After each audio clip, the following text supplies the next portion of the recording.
Magandang tanghali mga idol. Tayo ay magluto ngayon ng giniling. Ulam natin sa tanghalian natin. Naghiwa na pala tayo dyan ng carrots at saka yung patata natin mga idol. At maghiwa na rin tayo ng sibuyas, bawang. Prepare natin yan mga idol.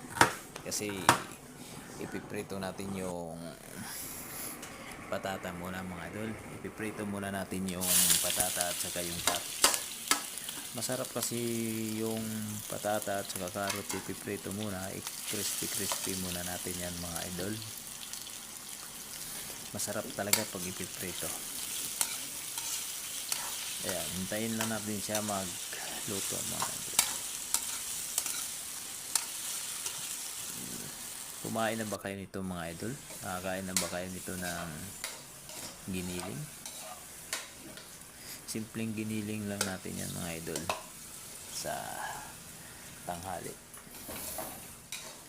At ayan mga idol, na prito na natin yung natin, patata at saka carrots. Ihanguin muna natin yan mga idol.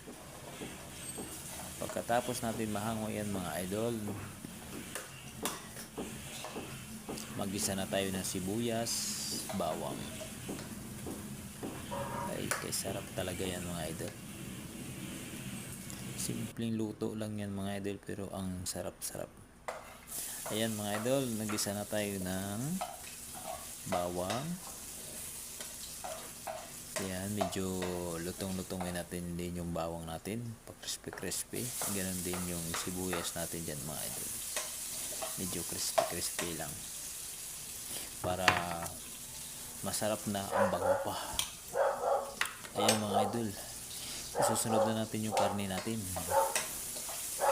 At ibubuhos na natin yan mga idol, para magsama na sila ng sibuyas, bawang natin. Yan, hintayin natin mga idol na maluto-luto yung karne natin. At ilalagay na natin dyan mga idol yung tomato sauce natin. Masarap kasi mga idol yung pag may tomato sauce. Ayan, isang sachet yan mga idol.